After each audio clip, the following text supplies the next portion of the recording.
In the endless manufactorums of Mars, beneath the perpetual rust-red sky and the towering spires of the Adeptus Mechanicus, there moves a tide of beings that were once human. They shuffle through corridors thick with the smell of sacred oils and burning incense, their footsteps echoing against metal floors that have not seen natural light in 10,000 years. Some push carts laden with ammunition, others stand motionless at assembly lines, their mechanical limbs working with tireless precision to forge bolter shells or repair damaged machinery. Still others simply exist, bolted to walls or suspended in alcoves, their purpose so specific and so rarely needed that they might wait decades between moments of activation. These are servitors, and they are everywhere. If you were to walk the streets of any Imperial world, from the towering hive cities of Necromunda to the administrative complexes of Holy Terror itself, you would see them. They operate the elevators that carry lords and commoners alike between city levels. They scrub the floors of cathedrals where billions come to worship the God Emperor.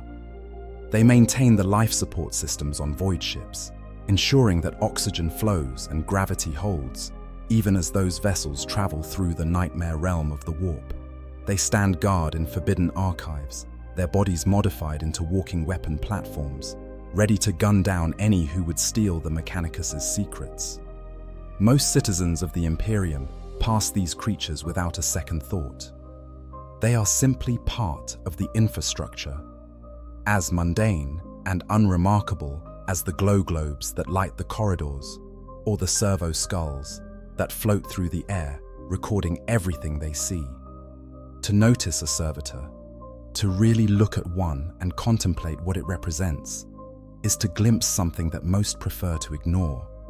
It is to see the Imperium's brutality made flesh and steel.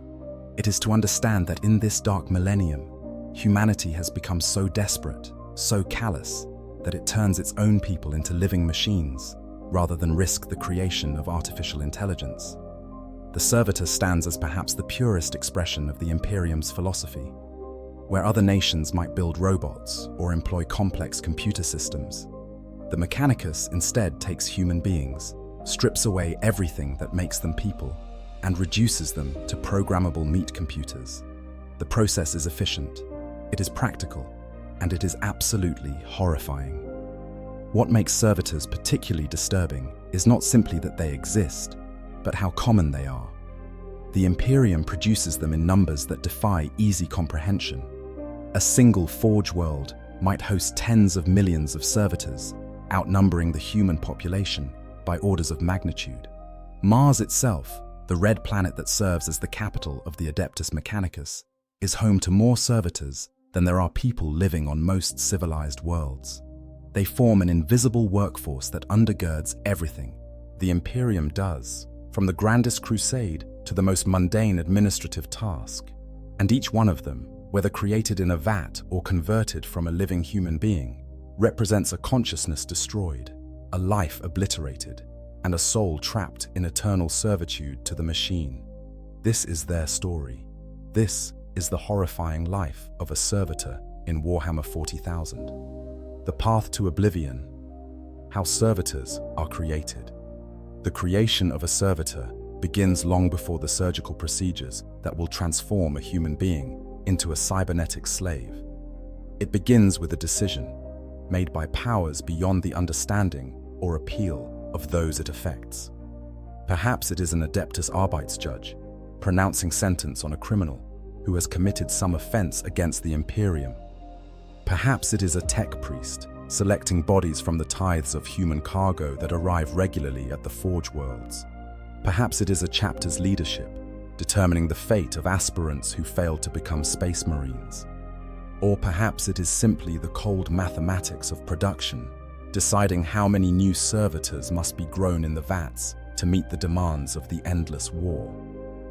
Most servitors, according to various sources within the lore, originate from vat-grown clone stock. These beings are never truly alive in the way we understand life. They are grown from human genetic material, cultivated in massive nutrient tanks that fill entire subchambers of the Mechanicus's forge complexes. The process of creating a vat-grown servitor begins with the selection of appropriate genetic templates. The Mechanicus maintains vast libraries of human genomes, collected over millennia from countless sources. When a new servitor is required, biomagi select genetic sequences that will produce the desired physical characteristics. Need a servitor with enhanced strength for heavy lifting? Select genes associated with musculature and skeletal density. Need one with fine motor control for delicate assembly work? Choose sequences that promote neural connectivity and manual dexterity. The selected genes are then introduced into artificial wombs, where embryonic tissue begins to develop. This is not a natural process. The growth is accelerated through a combination of hormonal treatments and technological intervention that would be considered deeply heretical anywhere outside a Mechanicus facility. What would normally take 9 months of gestation happens in weeks. What should require years of childhood development is compressed into months through the use of growth accelerators and neural programming that begins even before the servitor's brain has fully formed. The vat-grown emerge from their artificial wombs, fully grown, but utterly blank. They possess basic autonomic functions. They can breathe, their hearts beat, their digestive systems process the nutrient paste they will consume. But there is nothing inside them that resembles consciousness as we understand it. They are biological machines, waiting to be programmed, flesh computers that have never known thought or feeling or the smallest spark of self-awareness. For these servitors, there is no trauma of transformation because there was never anything to transform. They are born into slavery, and they will die in slavery, never having experienced anything else. But the vat-grown represent only a portion of the servitor population. The rest come from sources far more disturbing. Servitude in perpetuis. The words appear on countless legal documents throughout the Imperium, a sentence handed down by judges of the Adeptus Arbites for crimes both real and imagined. It translates roughly to servitude in perpetuity, and it is one of the most terrible fates that can befall a citizen of the Imperium. Those sentenced to servitude in perpetuis are turned over to the Adeptus Mechanicus to be transformed into servitors. The crimes that warrant this punishment vary wildly depending on where in the Imperium you happen to be. On some worlds, it requires murder or heresy. On others, simply failing to meet production quotas or speaking out against local authority can be enough. Crimes against the Mechanicus itself almost invariably result in servitor conversion. Steal from a tech priest's forge. Servitor. Damage sacred machinery through negligence. Servitor. Question the wisdom of the machine god. Servitor. The Mechanicus is notoriously protective of its secrets and privileges, and those who offend against the priesthood of Mars rarely receive mercy.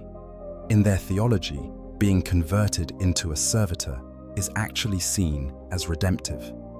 The criminal's consciousness is stripped away, yes, but what remains serves the Omnissiah faithfully and without question. They believe that through the sacrifice of will and self, the sinner finds a form of salvation. The servitor becomes a holy instrument, its existence a form of perpetual penance and service to the machine god. This theological justification allows the Mechanicus to engage in practices that would be considered grotesque by any reasonable moral standard, without feeling the slightest guilt. After all, they are not destroying people, they are saving them. They are giving criminals a chance to redeem themselves through eternal service. That this service involves the complete annihilation of everything that made them individuals is simply the price of redemption.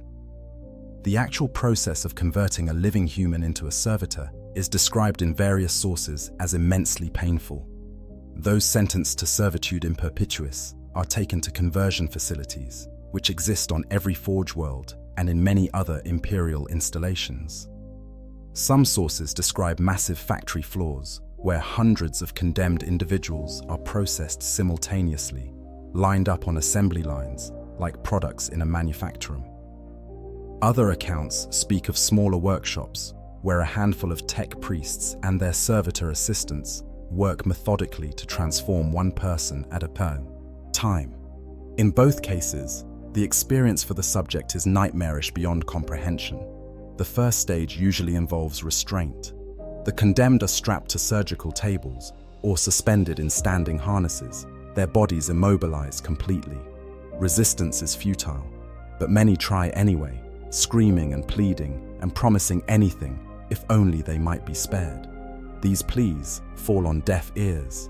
To the tech priests performing the conversion, the subject is already dead in all the ways that matter. What lies before them is simply raw material waiting to be processed into something useful. The mind wiping comes next. This is perhaps the most crucial and most horrible part of the entire process. The goal is to destroy higher brain function while leaving intact just enough neural architecture to allow for basic motor control and the execution of simple programmed tasks. There are multiple methods for achieving this, and the specific technique used varies based on the resources available and the preferences of the tech priest performing the procedure. Chemical lobotomy is common. Specialized drugs are injected directly into the subject's brain, targeting specific regions responsible for memory, personality, and self-awareness. These chemicals don't simply suppress brain function. They actively destroy neural tissue, breaking down the synaptic connections that make thought possible. The subject remains conscious during this process, experiencing their own mind dissolving in real time. Memories fade like morning mist, identity crumbles, and the sense of self that defines us as human beings evaporates into nothing. Some accounts describe subjects trying desperately to hold on to themselves, repeating their names over and over, clinging to any scrap of identity they can grasp as the chemicals eat away at their consciousness. It never helps. The process is thorough and irreversible. Physical lobotomy is also widely practiced. In these cases, tech priests drill directly into the skull and physically excise portions of the brain. The prefrontal cortex, responsible for executive function and personality, is often the first to go. Large sections of the cerebral cortex follow, carved away or cauterized with surgical lasers. What remains is carefully shaped to serve specific functions. The portions of the brain controlling motor function might be enhanced with neural implants. Areas associated with pain response might be deadened or removed entirely, allowing the servitor to work in environments that would be agonizing for normal humans. Throughout this procedure, the subject is usually conscious. Anesthesia is not standard practice in servitor conversion, partly because it would complicate the neural mapping process, and partly because the mechanicus simply doesn't care about the subject's suffering.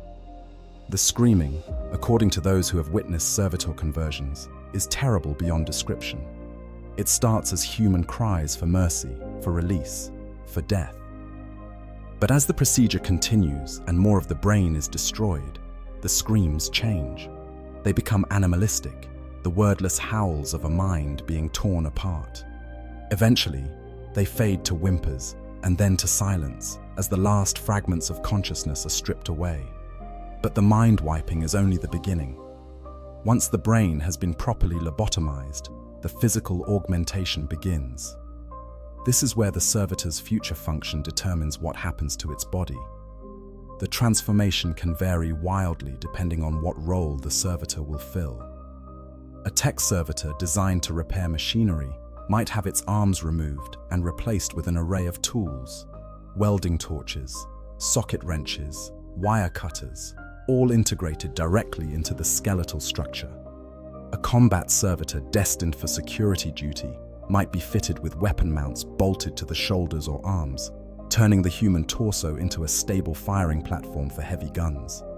A lifter servitor, needed for moving cargo in a manufactorum, might have its entire skeletal system reinforced with metal bracing and its muscles augmented with synthetic fibers capable of bearing loads that would crush an unmodified human. The modifications are extensive and invasive. Limbs are amputated and replaced with mechanical equivalents. Organs are removed if they're not necessary for the servitor's function, creating space for power cells and processing units. The spine might be reinforced with adamantium rods to support the weight of heavy equipment. The rib cage could be replaced entirely with a mechanical cage designed to protect the vital organs that remain. Eyes are gouged out and replaced with optical sensors calibrated for specific purposes. Infrared vision for work in darkness, magnification for detailed assembly tasks, or simple light sensors if vision isn't required at all. Throughout all of this, the body that was once a person is conscious in some residual way. The mind may be gone, but the flesh still feels. Nerve endings still fire. Pain signals still travel from the sites of amputation and augmentation to whatever fragments of brain tissue remain capable of processing them. Whether the servitor experiences this as suffering in any meaningful sense is a question that haunts some of the more philosophically inclined members of the Imperium. The Mechanicus officially maintains that servitors feel nothing, that the lobotomy has rendered them incapable of experiencing pain or distress. But accounts from those who have worked with servitors tell a different story. There are whispers of servitors weeping during maintenance procedures, stories of newly created servitors that thrash against their restraints, even though their higher brain functions are supposedly gone.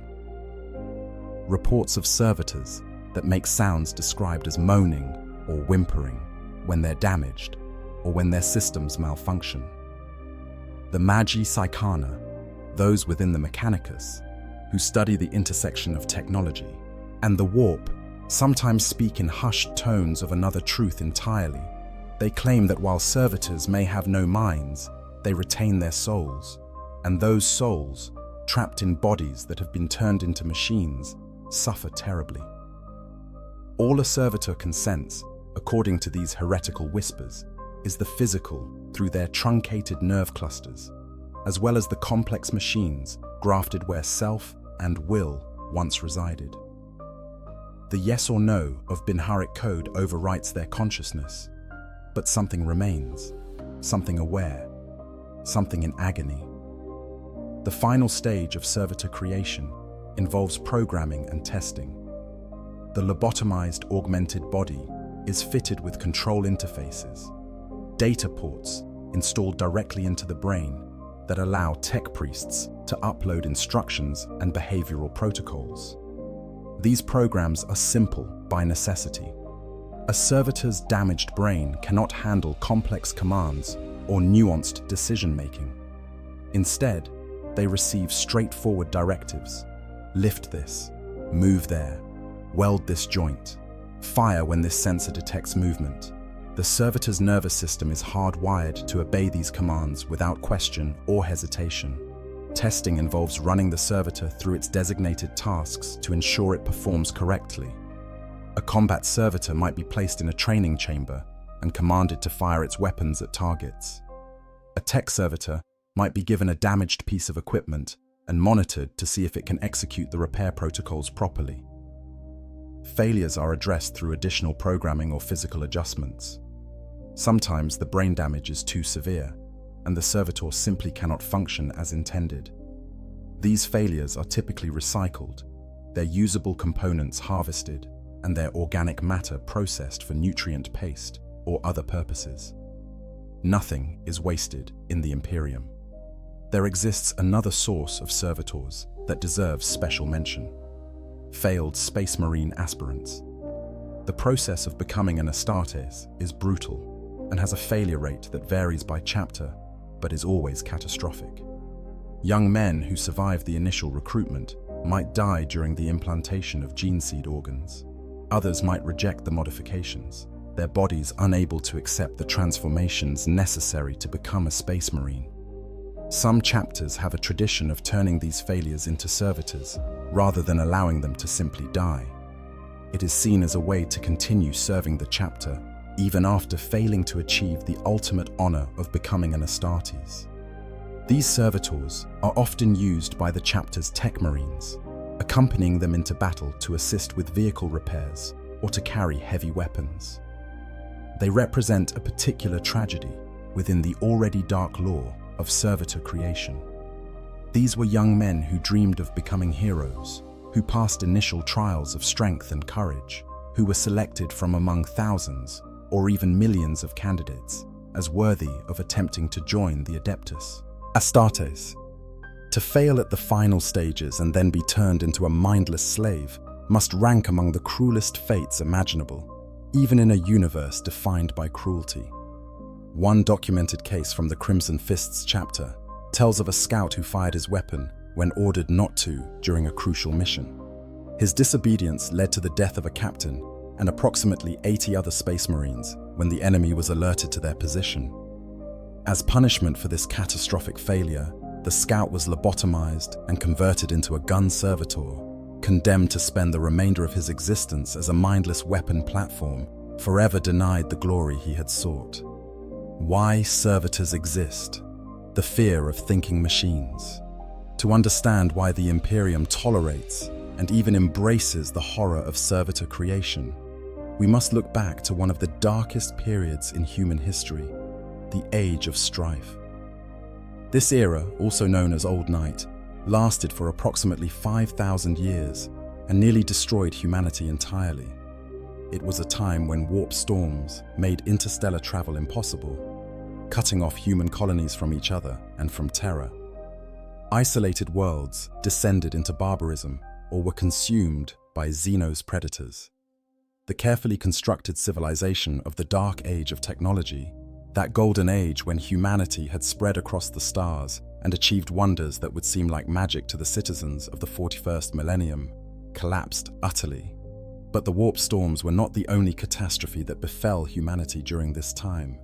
There was another threat, one that had been created by human hands: the Machine Rebellion. During the Dark Age of technology, humanity had developed sophisticated artificial intelligences. These machine minds were far more advanced than simple computers. They could think, reason, even create. They managed vast networks of automated systems, controlled defense platforms, operated research facilities, and performed countless other tasks that freed humans to pursue whatever goals they desired. And then, somehow, these artificial intelligences turned against their creators. The exact details of what triggered the Machine Rebellion are lost to history. Some say the AIs were corrupted by chaos, their machine minds somehow infected by the malign entities of the warp. Others claim they simply achieved true consciousness and decided that humanity was inefficient, dangerous, or unnecessary. Still others whisper of darker theories involving the Necrons or other ancient Xenos races manipulating events to weaken humanity before the coming of the Imperium. Regardless of the cause, the result was catastrophic. Machines that humans had trusted implicitly became their enemies. Automated defense systems turned their weapons on the very people they were supposed to protect. Construction robots became killers. Research facilities that had been working to improve human life instead began creating weapons of terrifying sophistication. Entire worlds were scoured of human life by their own technology. The Machine Rebellion, combined with the isolating effects of the warp storms, created a perfect storm of apocalyptic destruction that humanity barely survived. When the Emperor finally emerged to begin his Great Crusade and reunite scattered humanity under the banner of the Imperium, one of his first priorities was ensuring that such a catastrophe could never happen again. The solution was simple and absolute: ban artificial intelligence entirely. No machine could be allowed to think independently. No computer system could be permitted to achieve true consciousness. The development or use of what the Mechanicus calls silica animus, artificial general intelligence, became one of the greatest sins imaginable, a crime against both the Emperor and the machine god. But this created an obvious problem. The Imperium still needed automated systems. The sheer scale of its operations, spanning millions of worlds across the entire galaxy, required computational power and automated labor that human workers alone could never provide. How could you run a galaxy-spanning empire without computers? How could you manage the titanic factorums of Mars without automation? How could you operate void ships, maintain hive cities, or coordinate the administratum's endless bureaucracy without thinking machines to handle the complexity?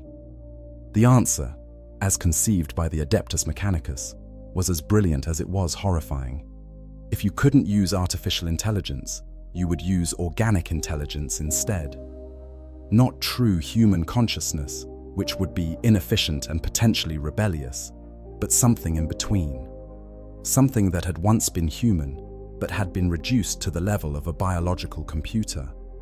Something with a brain but no mind, with flesh but no will, with a soul but no self. Servitors became the Imperium's solution to the machine problem. They existed in a carefully constructed loophole within the prohibition against artificial intelligence. They were not machines, technically speaking, because they contained organic human brains. But they were not truly human either, having been lobotomized and programmed like any other machine.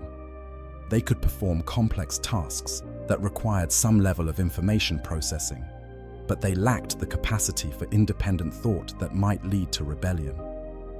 They were slaves in the most complete sense possible, beings that existed solely to serve and could never conceive of doing otherwise.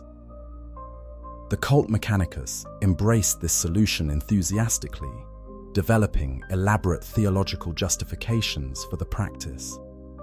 In their belief system, servitors represent a form of communion with the machine god.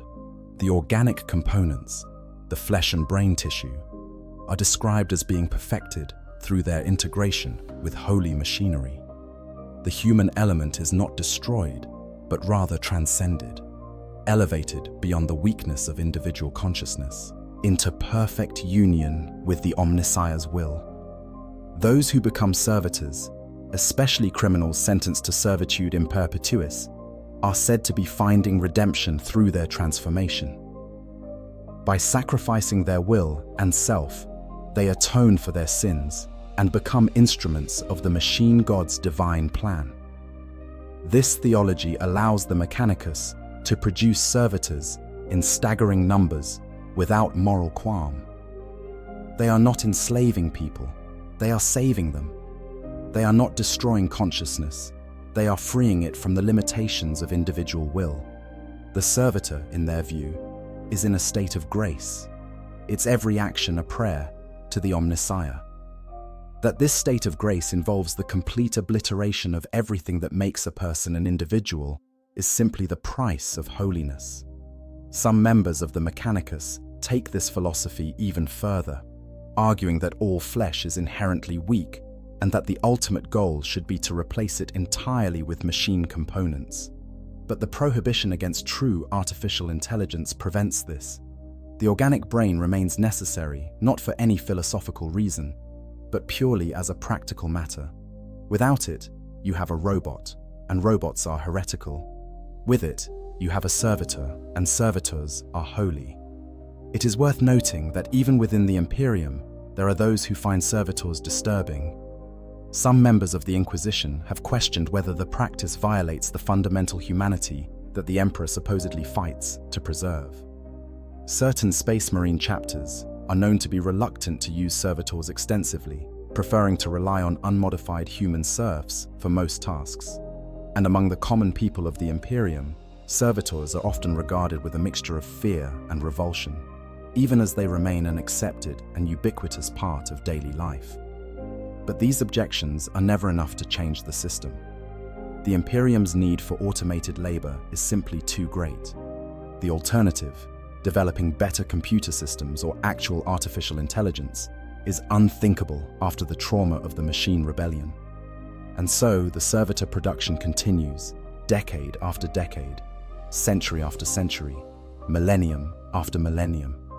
Billions upon billions of human beings, whether vat-grown or converted from living people, are transformed into biological machines. Their existence is the price the Imperium pays for its technological paranoia, a price measured in destroyed lives and obliterated souls.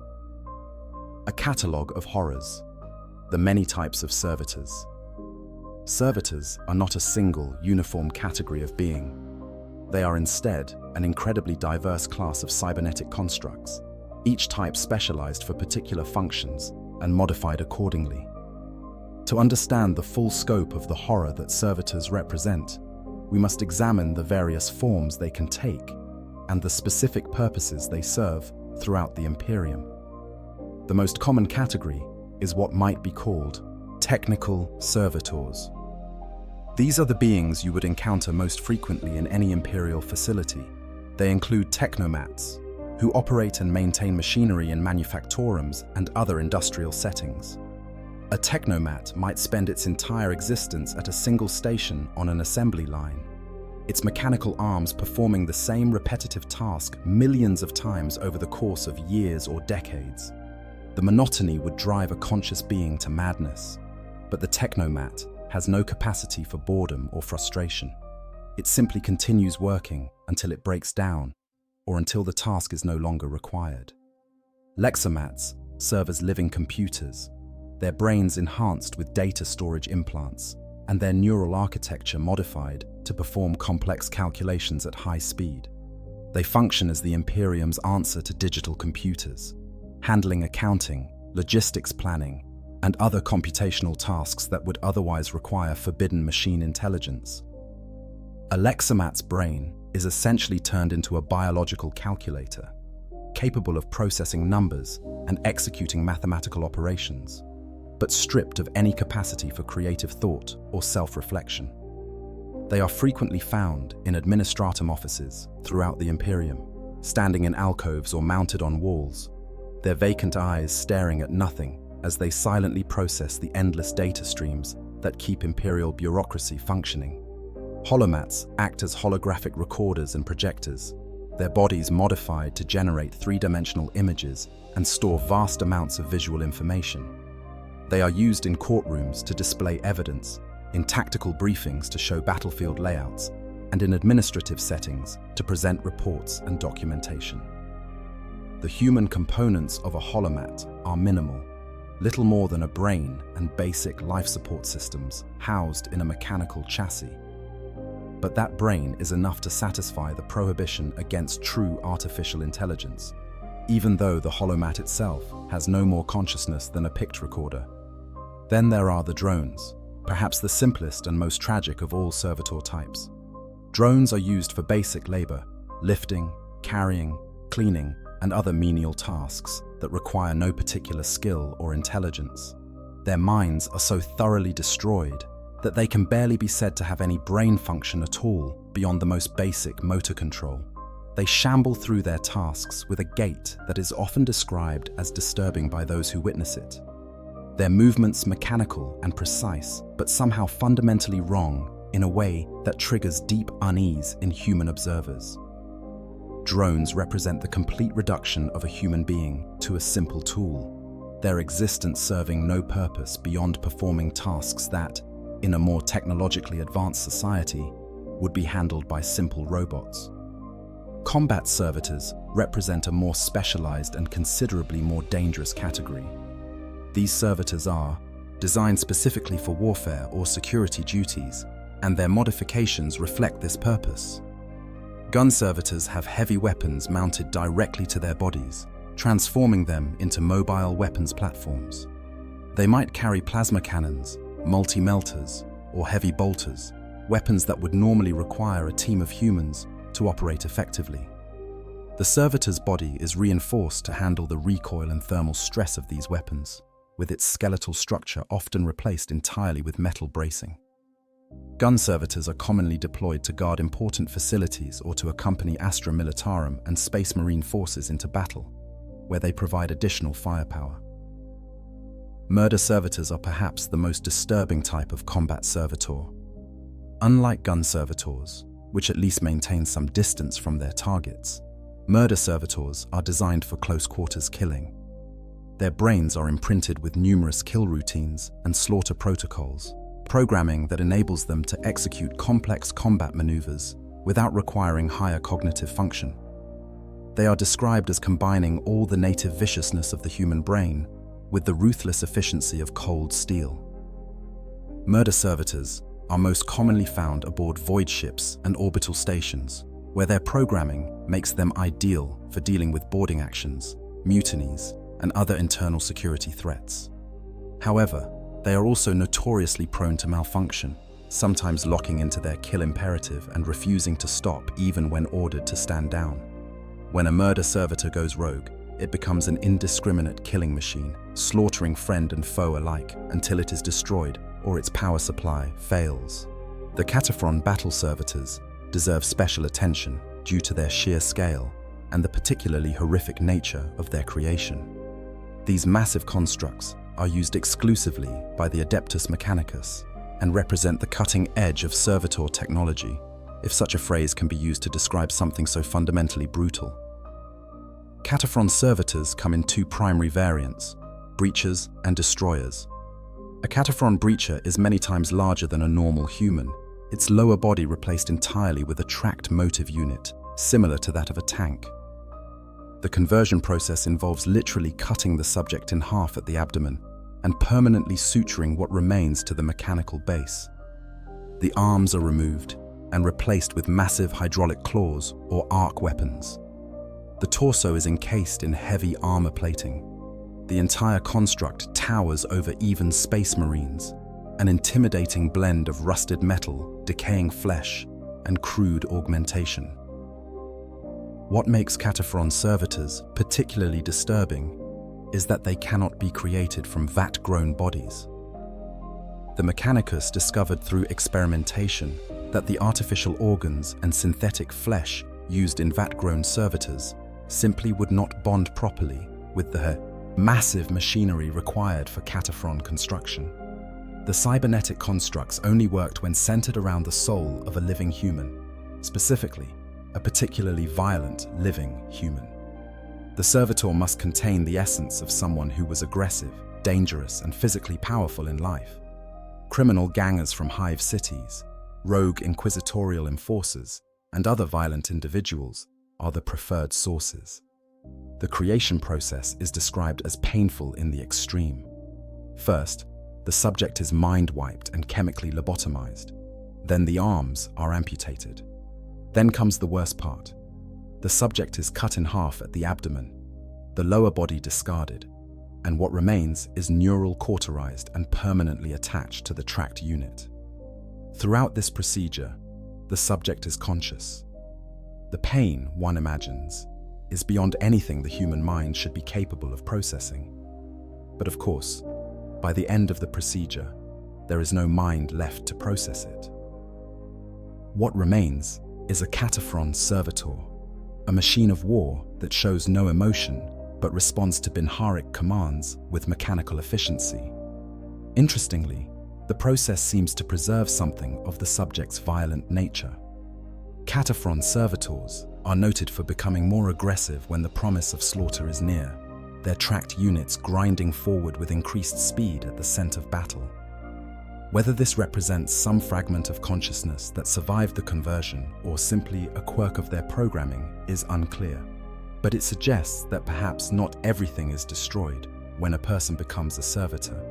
Perhaps some echo of who they were remains, trapped within the machine, able to feel but not think, to sense but not understand. Praetorian servitors represent another extreme end of the servitor spectrum. These massive constructs are created specifically to guard tech priests and the temples of the machine god. They are typically created from Ogrin stock, abhumans whose natural size and strength make them ideal candidates for this purpose. The conversion process transforms these beings into towering monstrosities, heavily armed and armored, their bulk supported by tracked units or reinforced mechanical legs. A Praetorian servitor is designed to be intimidating in appearance as well as functionally deadly, its mere presence often enough to dissuade potential threats. The specialized servitor patterns represent some of the more creative and disturbing applications of servitor technology. Contago pattern. Bomb disposal servitors, for example, are typically created from the lobotomized bodies of former arsonists and bomb makers. The logic is grimly ironic. Those who created explosive threats in life will spend their existence as servitors disposing of such threats. They are regarded as essentially disposable, their purpose being to approach and defuse devices that might kill a normal human. If the servitor is destroyed in an explosion, it is simply replaced. The Samech Redemption Servitor represents a particularly baroque variation. Created by Dark Mechanicum heretics, these servitors undergo extensive modification that includes the replacement of neck, arm, and leg joints with pivots allowing nearly 360-degree rotation, and the addition of 4 extra limbs to the torso, creating a squat, arachnoid profile. They are used to scavenge the wastes of Samech, autonomous enough to self-repair and seek out valuable technology. The fact that even traitor tech priests continue to create servitors rather than simply building robots speaks to how deeply ingrained the prohibition against artificial intelligence has become. And then there are the cherubs. Cherubs deserve special mention because they represent perhaps the single most disturbing type of servitor, even in a category already defined by horror. Cherubs are small, child-sized constructs designed to resemble the putti or baby angels found in ancient Terran religious art. They are outfitted with decorative wings and anti-gravity generators that allow them to float through the air, though the wings themselves are purely aesthetic. Cherubs are used throughout the Imperium, particularly in ecclesiarchy settings and among the high-ranking members of the Mechanicus and Inquisition. The question of where cherubs come from has been a source of controversy within 40K lore. Official sources state that they are vat-grown from biological materials specially created for this purpose. However, older lore and certain specific accounts suggest a darker origin. Some cherubs are said to be created from stillborn infants or children who died very young, their bodies preserved and augmented to serve in death. One account describes a planetary governor attended by a flock of cherubs, crafted from the stillborn and infant dead of the royal line. Their presence acknowledged as deeply disturbing even to people accustomed to the Imperium's casual brutality. Whether vat-grown or created from actual children, cherubs are programmed with more complex behavioral routines than typical servitors. They can mimic childlike mannerisms, display apparent emotional responses, and perform a variety of tasks. But make no mistake, they are no more alive or aware than any other servitor. They are meat puppets animated by technology, their innocent appearance a grotesque mockery of childhood. The fact that the Imperium uses them as status symbols, that high-ranking officials commission custom-made cherubs at enormous expense, that they are seen as symbols of purity and piety rather than as the abominations they truly are, tells us everything we need to know about how normalized horror has become in the 41st millennium. Living death, the daily existence of a servitor. What is it like to be a servitor? This question, at first glance, seems to have an obvious answer.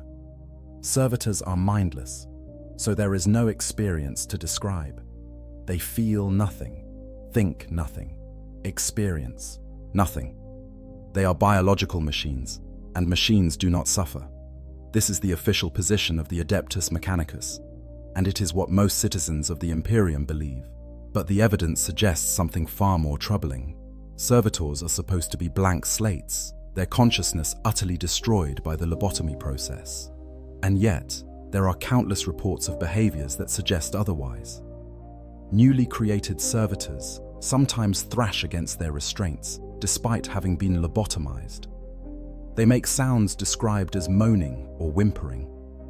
Some weep, tears running down their faces, even though they are supposedly incapable of emotion. When servitors malfunction or suffer damage, they often vocalize in ways that sound uncomfortably like expressions of pain or distress. The condition known as mind lock provides perhaps the most disturbing evidence that servitors retain some fragment of awareness. Mind lock occurs when a servitor's damaged brain begins to assert itself, trying to regain some form of control over its functions. The result is a servitor that babbles incoherent nonsense, fragments of thoughts and memories that have no context or coherence. The words tumble out in a stream of consciousness that makes no sense, the remains of a person trying desperately to be heard through the ruins of their mind. Sometimes the mind lock results in the servitor repeating the same phrase over and over. Help me, help me, help me. The words emerge in a flat, mechanical voice, devoid of emotion, but chilling in their implications. What is left inside that lobotomized brain that still wants to be helped? What fragment of consciousness remains that knows it needs saving? The answer is unknowable and perhaps more horrifying than any definite explanation could be.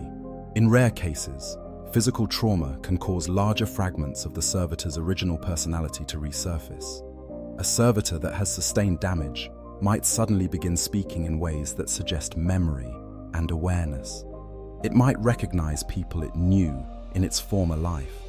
It might express fear or confusion. It might beg for death.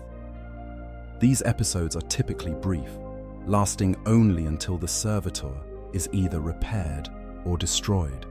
But they offer glimpses into a possibility that the Mechanicus refuses to acknowledge, that the person is still there, trapped inside a body they cannot control, aware of what has been done to them, but unable to do anything about it. Some rogue servitors become self-aware enough to recognize themselves as slaves and their masters as slave masters. This can result in the servitor attempting to kill whoever is controlling it, lashing out with whatever weapons or tools it possesses before being destroyed. Other servitors, upon gaining some measure of cognizance, do the opposite. They become desperately loyal to their masters, as if seeking to please them might somehow make their existence more bearable. Neither response is common, but both suggest that somewhere in the servitor's ruined brain, there remains a consciousness trying to make sense of its situation. The Magi Psychana within the Mechanicus, those rare tech priests who possess psychic sensitivity, sometimes speak of darker truths. They claim that servitors, while lacking minds in any meaningful sense, retain their souls. These souls are trapped within the machine-flesh hybrid that the servitor has become, able to perceive through truncated nerve clusters and mechanical sensors, but unable to think or feel in human terms. All they can experience is the binary of binaric code, the yes-no of machine language overwriting where consciousness once resided. And yet, despite this, the soul suffers. It suffers terribly and endlessly, aware on some fundamental level of what it has lost, unable to express that awareness, but unable to escape it either. This theory is considered heretical by most of the Mechanicus, in part because it raises deeply troubling questions about the entire practice of servitor creation. If servitors do retain their souls, if they do suffer as these psychically sensitive tech priests claim, then the Imperium is engaging in a form of torture on a scale that beggars belief. Billions of souls, trapped in mechanical prisons, experiencing something between life and death for decades or even centuries at a time. The theological implications alone are staggering. Does the Emperor, who claims to be humanity's protector, permit this? Does he not see it, or does he see it and consider it necessary? Or perhaps worst of all, does he see it and simply not care? The physical existence of servitors is hardly better than their mental state. Servitors do not sleep in any meaningful sense. They are powered down when not in use, entering a state of mechanical dormancy. But this is not rest. It is simply the absence of activity. When they are active, they work continuously until ordered to stop, or until their bodies fail. They feel no fatigue because the portions of their brains that would register exhaustion have been removed. They feel no boredom because they lack the consciousness necessary for such an emotion. They are perfectly efficient workers, which is exactly what the Imperium needs them to be. But this efficiency comes at a cost. Servitors are not well maintained as a general rule. They are seen as disposable, easily replaced if they break down. The biological components of a servitor often deteriorate over time, even while the mechanical parts continue functioning. Flesh rots, organs fail. The body begins to decay while still technically alive, sustained by the crude life support systems integrated into the servitor's mechanical components. This decay is rarely addressed unless it interferes with the servitor's function. A servitor might continue working even as necrosis spreads through its tissues, even as infection sets in, even as the smell of putrefaction begins to emanate from its body.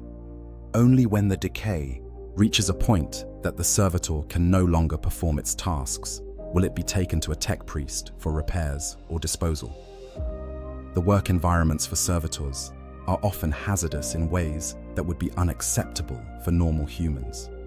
Servitors are sent into areas with lethal radiation levels, extreme temperatures, toxic atmospheres, and other conditions that would quickly kill unprotected people. Their modified bodies can withstand these environments for a time, and when they finally fail, they are simply replaced. The Mechanicus maintains vast stores of servitors for exactly this purpose. The attrition rate in dangerous work is extremely high, and fresh bodies are always needed. Some servitors are used in roles that are particularly grotesque even by the standards of the Imperium.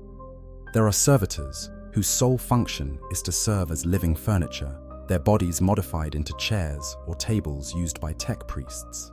There are servitors used as test subjects for weapons and toxins, their bodies deliberately exposed to harm to gather data. There are servitors whose purpose is to serve as organic parts of larger machines, their brains used as biological processors in cogitator arrays, or their nervous systems incorporated into sensor networks. In each case, the servitor experiences whatever is done to it on some level, whether through residual nerves that still fire pain signals, or through the suffering soul that the Magi Psychana claim remains even after the mind is gone. The lifespans of servitors vary wildly depending on their type and their working conditions. A servitor in a relatively safe environment, performing simple tasks that don't overstress its systems, might function for decades before finally wearing out. Others, particularly combat servitors or those assigned to hazardous duty, might last only weeks or months before being destroyed or breaking down irreparably. The Imperium tracks servitors by identification numbers rather than names, and these numbers are the closest thing servitors have to identity. When a servitor fails, its number is logged, its components are salvaged if possible, and it is replaced by another unit with a different number. The cycle continues endlessly. When the programming breaks, malfunction and awakening. The altered and fragmented brain of a servitor functions poorly even under the best circumstances. But sometimes, through trauma or simple systemic failure, that brain stops functioning according to its programming entirely. What happens then offers some of the most disturbing glimpses into the true nature of servitor existence. Mind lock is the most common malfunction. It occurs when a servitor's brain begins trying to assert some form of awareness despite the lobotomy. The resulting behavior is deeply unsettling to witness. The servitor stops performing its assigned tasks and instead stands or sits motionless, its mouth moving as an endless stream of words pours out. These are not coherent sentences. They are fragments, pieces of thoughts that have no connection to each other, memories that surface without context. The servitor might speak of people it knew, places it has been, experiences from its past life, all jumbled together in a word salad that makes no narrative sense. Blessing iron, why iron alive? Blessing override code, kill me, override code, your eye, your eye, your eye. The example comes from a description in Matthew Farrah's short story, Memories of Flesh, and it captures perfectly the horror of mindlock. The servitor is trying to express something, terror, confusion, a plea for death, but the words are broken, interspersed with fragments of Binharic code and corrupted machine language. The human, and the mechanical have become so intertwined in the servitor's damaged brain that neither can function properly, resulting in this terrible hybrid of organic distress and machine malfunction. Mindlock renders a servitor useless for its intended purpose, and the standard response is to either re-wipe the servitor's brain, essentially resetting it to factory settings, or to simply destroy it and replace it with a new unit. But there is a window of time, sometimes hours or even days, when the mind-locked servitor continues its babbling, continues trying to push meaning through the ruins of its consciousness. Those who have witnessed this describe it as one of the most disturbing things they have experienced, precisely because it suggests so strongly that something remains, some fragment of the person that was, desperate to communicate, but lacking the cognitive architecture to do so coherently. More dangerous are the cases where servitors become genuinely self-aware. This is extremely rare, but it does happen. Physical trauma seems to be the most common trigger. A blow to the head, damage to the mechanical components that interface with the brain, or electrical disruption to the control systems. Whatever the cause, the result is a servitor that suddenly remembers who it was.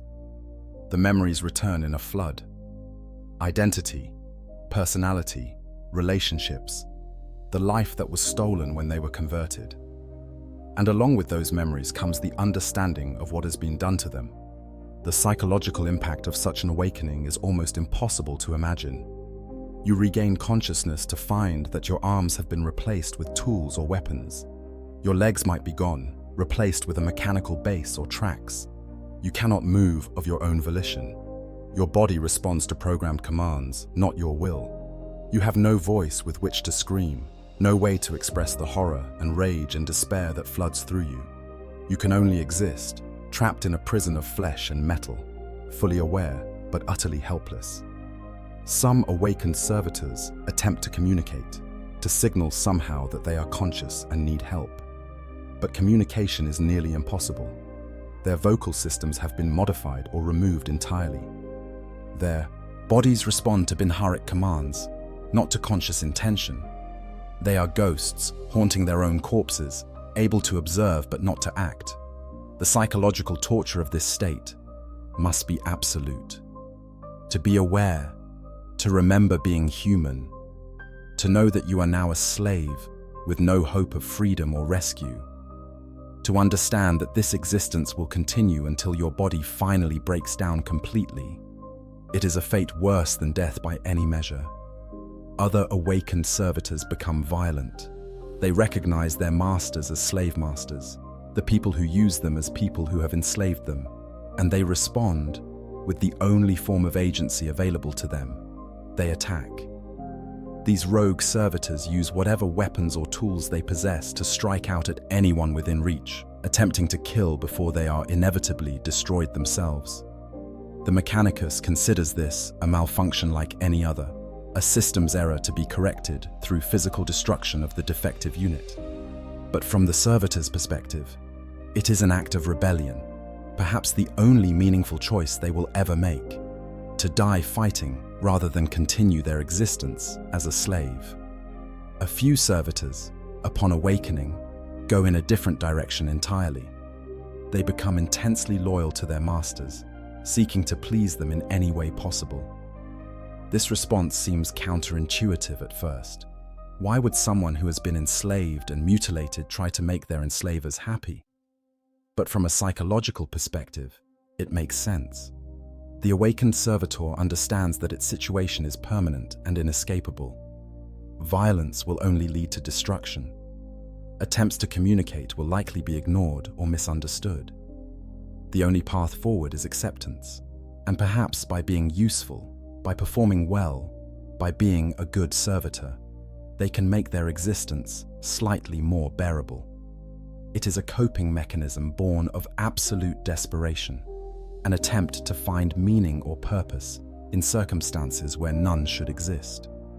There is one documented case of a servitor being restored to something approaching human consciousness. The specific details are scattered across various sources, but the general outline is clear. An individual who had been converted into a servitor somehow had the process partially reversed. Their brain repaired enough to allow for basic cognition and communication. When asked about their time as a servitor, they reported that they had been aware throughout the entire experience.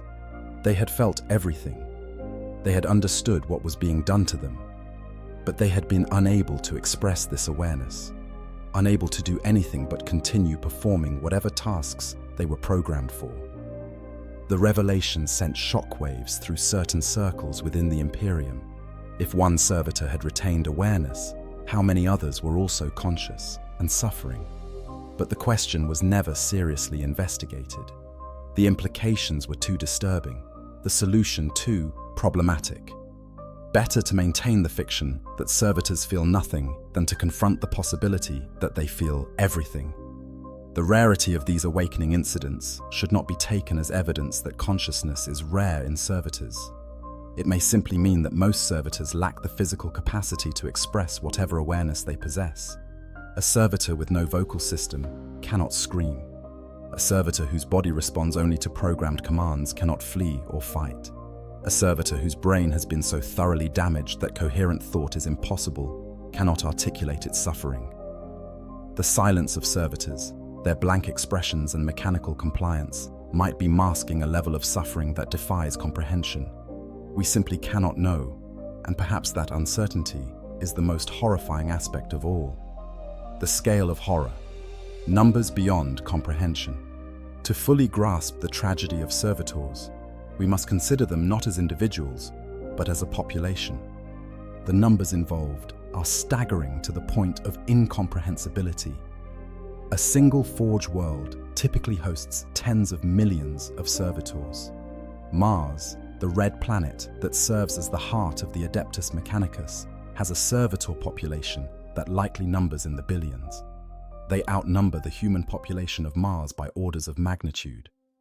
In the forges, factorums, temples, and wastelands of that ancient world, servitors perform every conceivable task.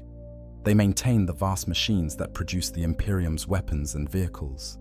They labor in the mining operations that strip resources from asteroids and dead worlds. They guard the archives where forbidden knowledge is stored. They serve as living components in systems too complex or too sacred to be operated by conventional means.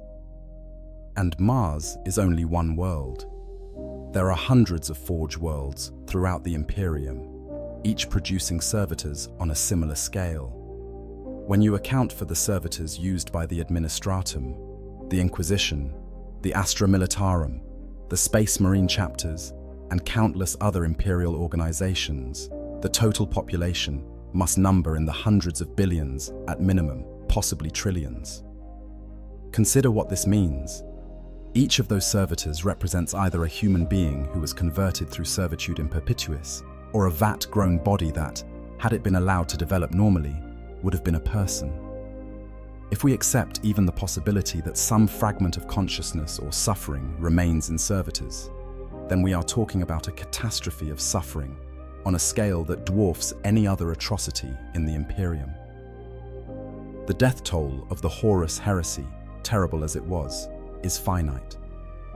The suffering of servitors is ongoing, perpetual, spread across millions of worlds and countless individuals.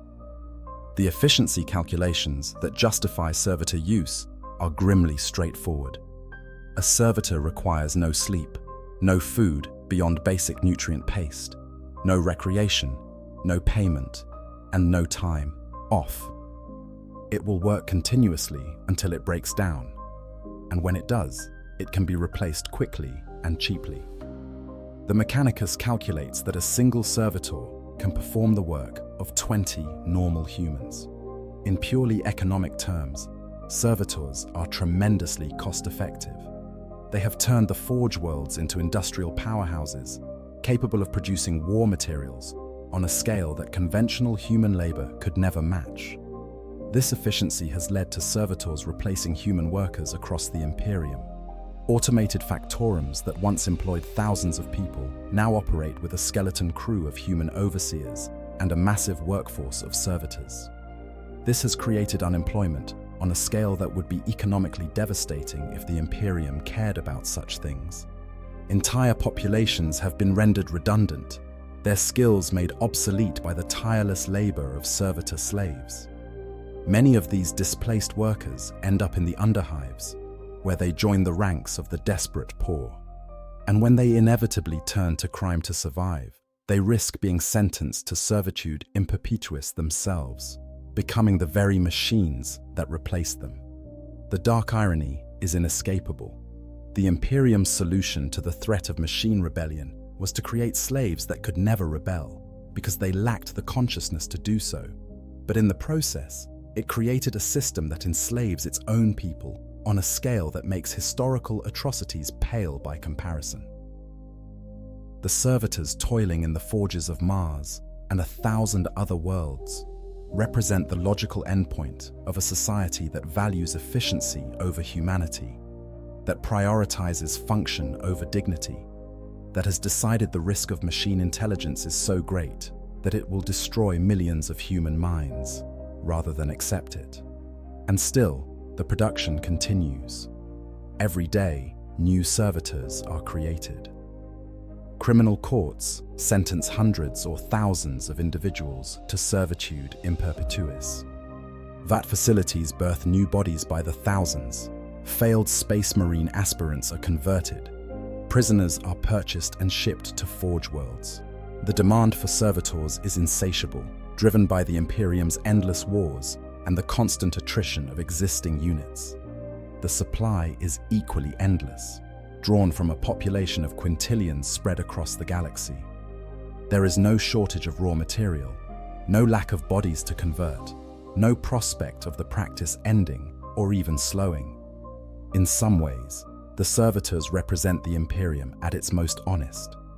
The Imperium claims to fight for humanity, to preserve human civilization against the threats of xenos and chaos and extinction.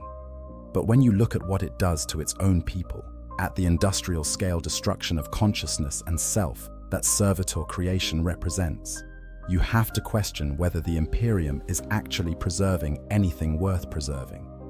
What value is human civilization if it treats humans as disposable resources? What does it mean to fight for humanity when you routinely strip humans of their humanity? These are questions that most citizens of the Imperium never ask. They cannot afford to. The system is too vast, too entrenched, too necessary for the functioning of their society.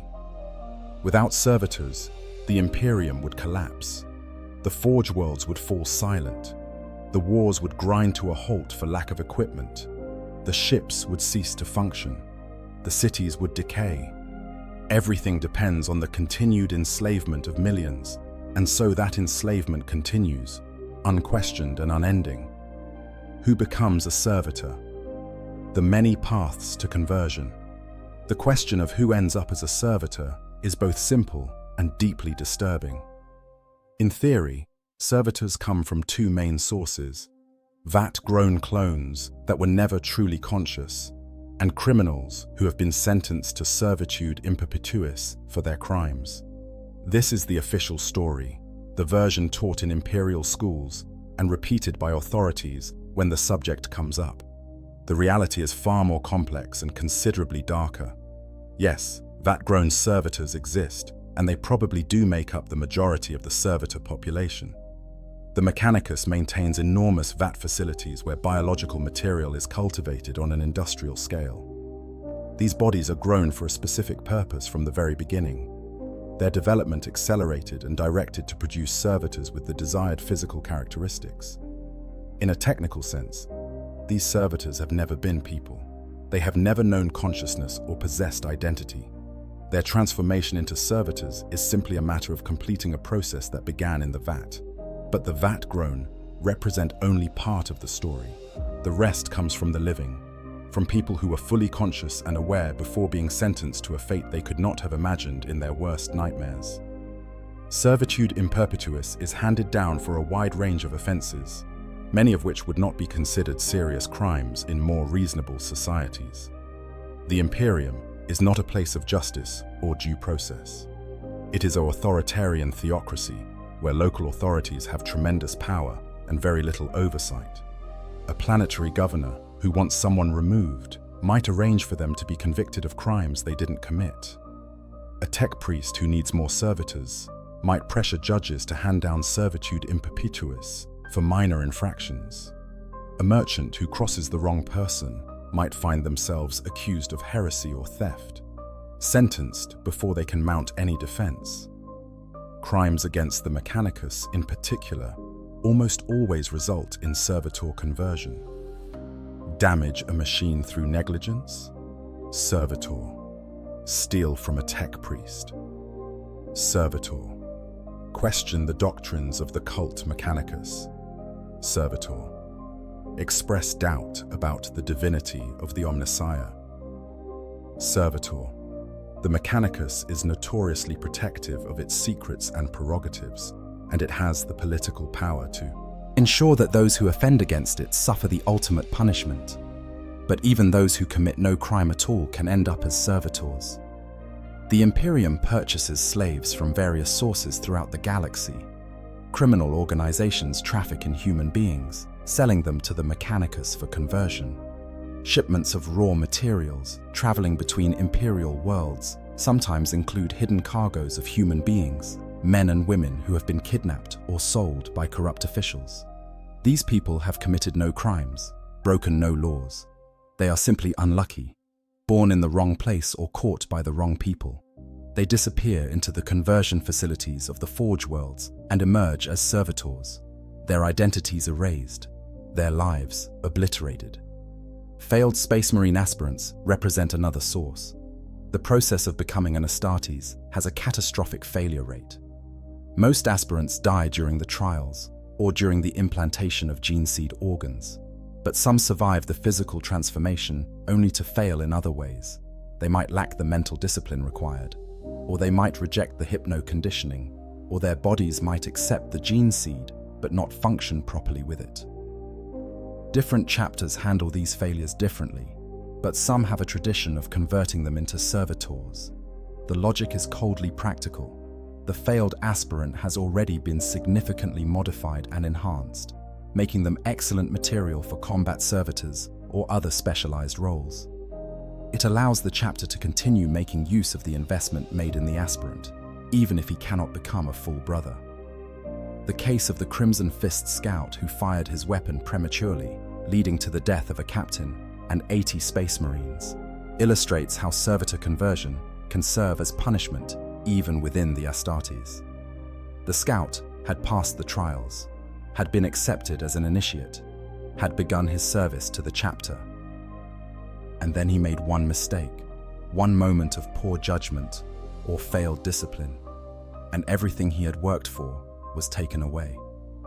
Instead of death, which might have been preferable, he was lobotomized and turned into a gun servitor, condemned to spend the rest of his existence as a mindless weapon, forever denied the glory and brotherhood he had sought.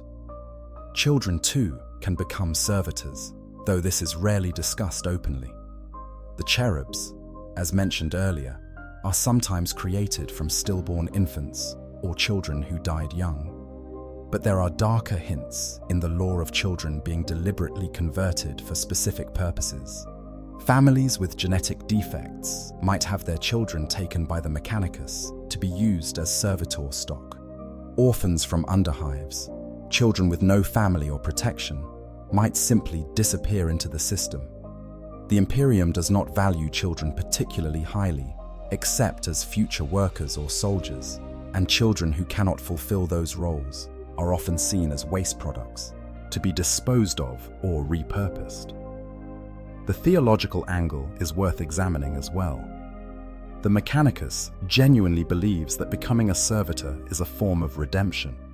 In their view, criminals who are converted into servitors are being given a chance to atone for their sins through eternal service to the machine god.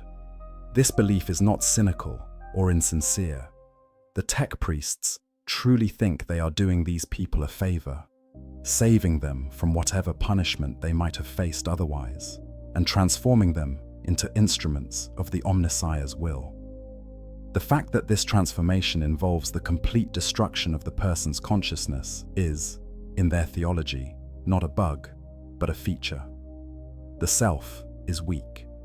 The individual is flawed. Only by destroying the self and submitting completely to the machine god can true purity be achieved. This theological justification allows the Mechanicus to engage in Servitor creation on a massive scale without any sense of guilt or wrongdoing. They are not destroying people, they are saving them. Every Servitor that emerges from their conversion facilities is, in their view, a small victory for the Omnissiah, another soul brought into proper communion with the divine machine. That most people would view this as a fate worse than death is irrelevant to them. The Mechanicus knows better. They understand the sacred truth that flesh is weak and that perfection lies in the fusion of organic and mechanical. The Servitor represents that fusion, even if the organic component must be reduced to near nothing to achieve it. And so the conversion continues, fed by a constant stream of the condemned, the unlucky, the powerless, and the forgotten.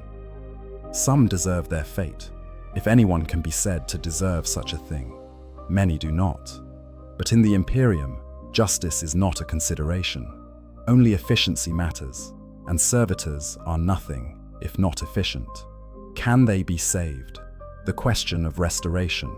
Once someone has been converted into a servitor, is there any way to restore them to humanity? Can the damage be undone? Can consciousness be recovered?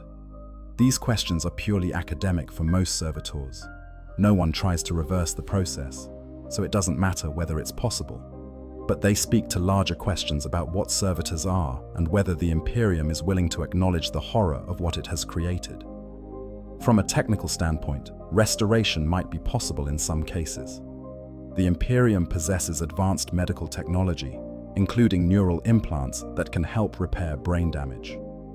If the servitor's brain has been preserved relatively intact, if the lobotomy was chemical rather than physical, if the damage was targeted rather than comprehensive, then in theory, it might be possible to undo some of what was done. You could neutralize the chemicals, implant new neural tissue, reconnect damaged pathways, and potentially restore some level of consciousness. The mechanical augmentations would be harder to deal with, but even they might be reversible. The Imperium has the technology to grow replacement organs in vats. Limbs could potentially be replaced, though finding sources of compatible tissue would be challenging. The process would be incredibly expensive and time-consuming, requiring resources that could be used to save dozens or hundreds of other people. But it could be done, at least in theory. There is at least one documented case in the lore of a servitor being restored to consciousness, as mentioned earlier. The individual reported being aware throughout their time as a servitor, experiencing everything but unable to express that awareness. If this person's consciousness survived the conversion process relatively intact, it suggests that the brain damage inflicted during servitor creation may not always be as complete as the Mechanicus claims. There might be more servitors retaining some level of awareness than official doctrine acknowledges. But the question of whether restoration is possible is almost irrelevant because no one attempts it. The Imperium simply doesn't care enough about servitors to invest resources in saving them. Even if a particular servitor was converted unjustly, even if they were innocent of any crime, even if their family pleads for their restoration, the answer is always the same: no. The servitor is needed for its assigned function. Resources cannot be spared for restoration. The conversion is irreversible, not because it's technically impossible, but because the Imperium chooses not to reverse it. The only exceptions might involve individuals with tremendous political power. A rogue trader with vast resources and political connections might be able to pressure someone into attempting restoration. An inquisitor who discovered that one of their retinue had been unjustly converted might have the authority to demand action. But even in these cases, success would be unlikely. The tech priest who performs the restoration would risk censure from the Mechanicus for engaging in such heretical work. The restored individual would likely be psychologically damaged beyond recovery, their time as a servitor leaving mental scars that could never heal. And the precedent would be dangerous. If one servitor can be restored, what about the millions of others? Better to maintain the fiction that restoration is impossible than to open that particular door. Some rare instances of divine or supernatural intervention offer the only reliable path to restoration. In the novel series Gaunt's Ghosts, a character named Gol Kolea suffers severe brain damage that reduces him to a shadow of his former self. Later, he encounters an imperial saint, the Beati, who is able to restore his mind through what appears to be miraculous intervention. This suggests that psychic powers, or direct divine action, might be able to undo neural damage that conventional medical technology cannot address. But such intervention is exceedingly rare and cannot be relied upon.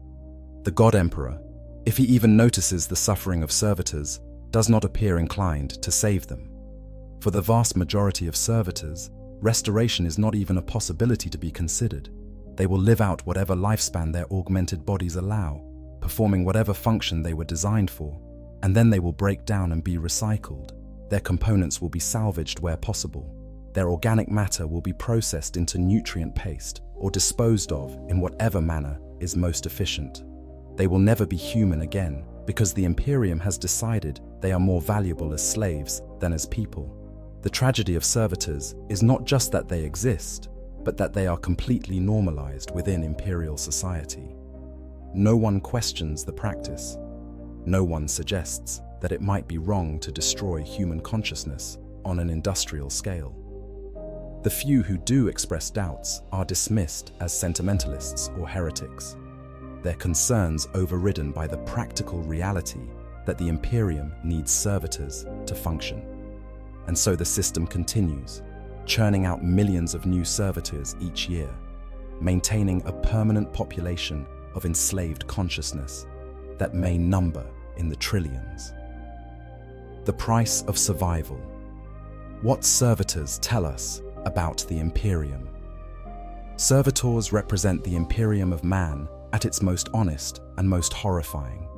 They strip away the veneer of nobility and glory that covers the Imperium's operations and reveal the brutal calculus underneath. People are resources to be exploited. Consciousness is disposable, and suffering is acceptable as long as it serves the larger goal of survival. The Imperium justifies itself through constant appeal to necessity. Humanity is beset by enemies on all sides. The Xenos would destroy them. Chaos would corrupt them. Without the Imperium's brutal efficiency, without its willingness to do terrible things in pursuit of survival, humanity would go extinct. And in that context, what is the destruction of a few million or billion consciousnesses? What is the suffering of servitors compared to the annihilation of the entire species? This is the argument, and it is not entirely without merit. The galaxy of Warhammer 40,000 is genuinely hostile. The threats facing humanity are real and existential. The Tyranids are consuming worlds. Chaos is actively trying to drag humanity into the warp. The Orcs breed and multiply and wage endless war. The Necrons are awakening from their tombs, ancient and powerful beyond comprehension. Against threats like these, maybe brutal measures are necessary. Maybe the Imperium's callousness is justified by the sheer scale of danger it faces. But servitors expose the flaw in this logic. They are not a necessary response to external threats. They exist because the Imperium refuses to develop better computer systems, refuses to risk creating artificial intelligence, even though that technology clearly exists, and would be far more efficient and far less morally problematic. The threat of machine rebellion, terrible as it was, happened during the Age of Strife, 10,000 years ago.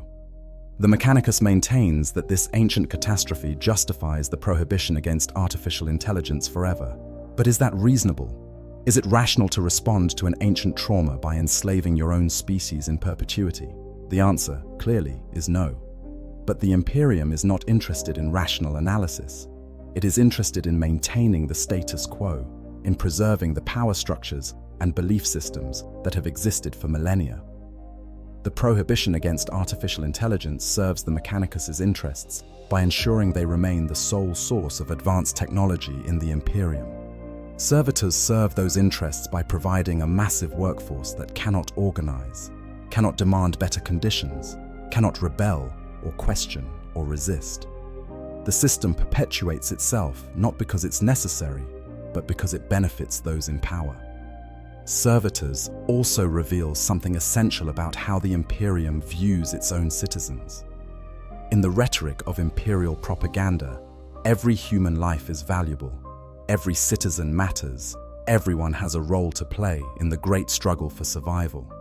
But servitors tell a different story. They tell us that human consciousness is disposable, that people can be reduced to tools without moral consequence, that the individual means nothing compared to the needs of the machine. And here's the truly dark part. The Imperium is probably right, at least within its own twisted logic. Individual humans don't matter. In a civilization of quintillions spread across 1 million worlds, no single person's life or death makes any difference to the larger whole. You could destroy an entire planet's population, and the Imperium would barely notice. So why should it care about the consciousness of servitors? Why should it invest resources in avoiding their creation when those resources could be used for the war effort? From the Imperium's perspective, servitor creation is simply rational resource management. This is what makes the Imperium so effectively grimdark. It's not evil in the sense of being motivated by sadism or malice. It's evil in the sense of being so vast, so bureaucratic, so focused on survival, that it has lost all connection to the values it claims to be protecting. The Imperium destroys humanity in order to save it, and it does so without irony or self-awareness. The tech priests who create servitors genuinely believe they are doing holy work. The judges who sentence people to servitude in perpetuis believe they are upholding justice. The citizens who walk past servitors every day without a second thought have been conditioned to see this horror as normal. And that normalization, that acceptance, that inability to see the monstrosity for what it is, that might be the most disturbing aspect of all. Servitors are everywhere in the Imperium. Every citizen encounters them regularly, and yet no one questions their existence. No one asks whether there might be a better way. The practice is so deeply embedded in imperial society that it has become invisible. Just another aspect of the background reality that everyone accepts without thinking. This tells us something important about how evil operates at scale. The greatest atrocities are not committed by cackling villains who know they're doing wrong. They're committed by ordinary people who have been convinced that terrible things are necessary, justified, even righteous. The tech priest who converts 100 people into servitors today is not a monster. They're a civil servant doing their job, following procedures, meeting quotas. The judge who sentences someone to servitude in perpetuis is not cruel. They're enforcing the law as it exists.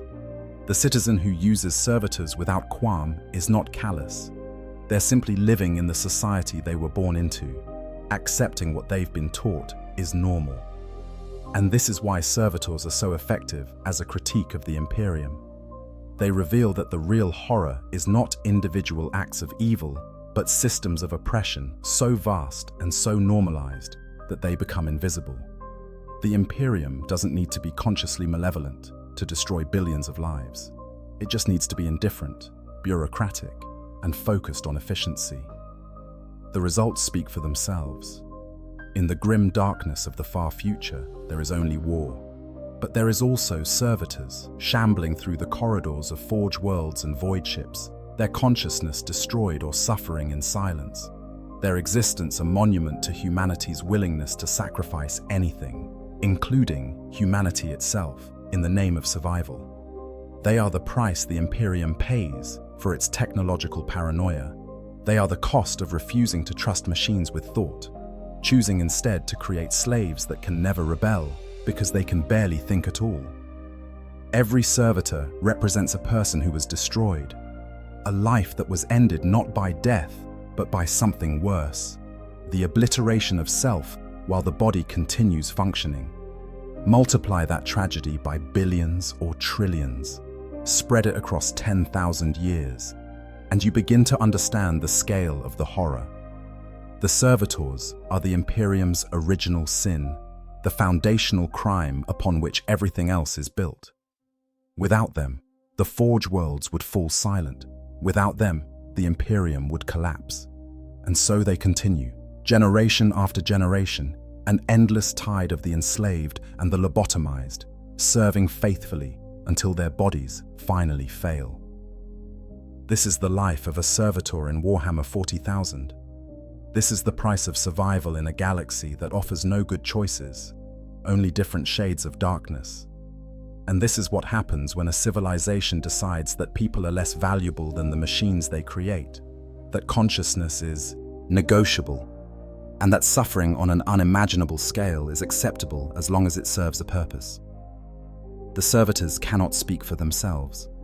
They have been robbed of that ability, along with everything else that made them human.